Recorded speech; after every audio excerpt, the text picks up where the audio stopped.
Ho, ho, ho, ho.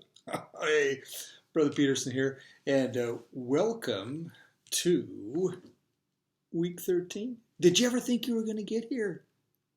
Amazing. Amazing. Hey, it wasn't easy, was it? And we've done a lot of work. Think about all the stuff we've done, and you've done it in the middle of a pandemic.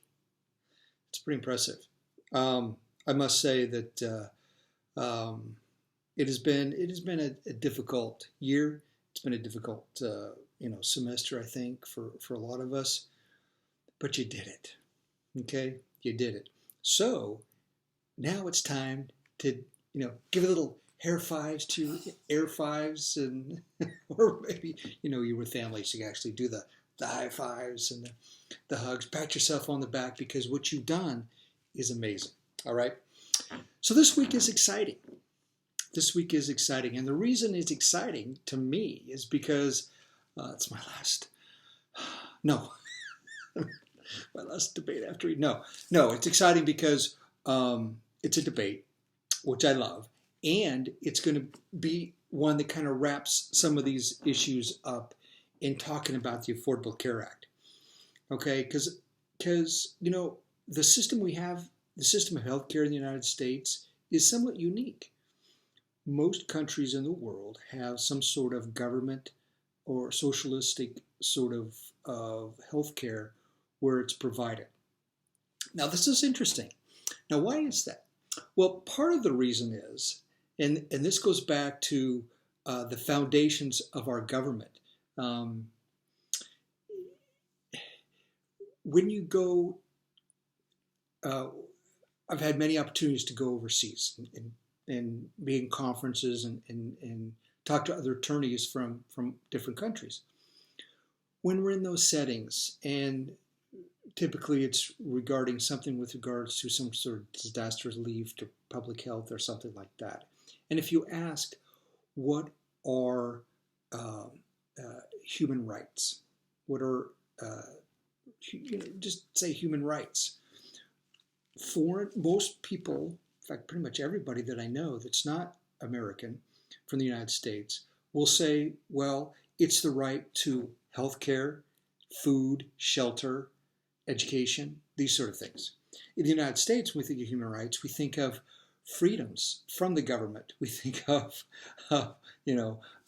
right to bear arms, or the right of self-determination. I think the right pursuit of happiness and liberty, those sort of things, which which this country was founded upon.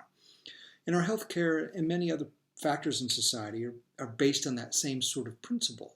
Okay, and so what it is moved to, particularly under the Affordable Care Act, is an insurance-based system. I was up in Canada. In fact, I got a master's in law up there quite a few years ago, and I went up there to visit about 5 years ago. And I remember when I was there, I was in a convenience store buying something, and one of the store clerks asked if I was from the States.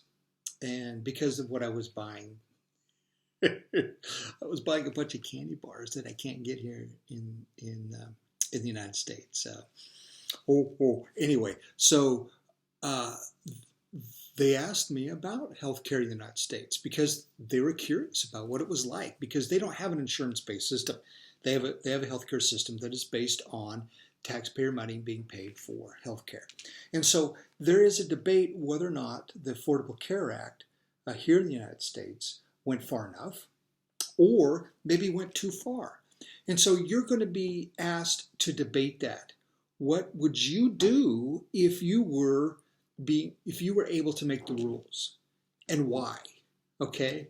So I really want you to put some thought into it, put some research. Just don't do, the Affordable Care Act is bad, or the current system is bad.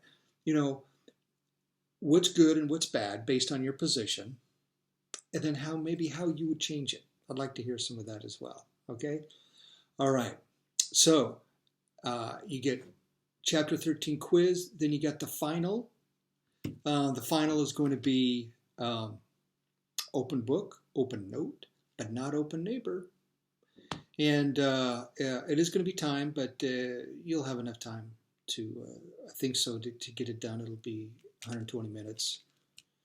But don't take too much time because it's a pretty decent test.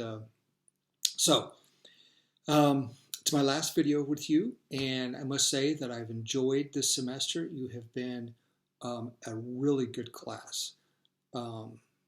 Just amazed at how the insights that you've shared with me in this journey through the assignments and the discussion boards and the debates. Some of you have come up with some fantastic things, and it's really educated me. So why does BYU go and spend, or should I say the church, spend money like it does for BYU Idaho and BYUI and Ensign College and so forth? What value does it give in the mission of the church?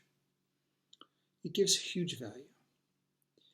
And this is where my challenge to you is, as you go out and as you eventually graduate and go out into the market, think about the values that you provide to the marketplace. And that is why BYU,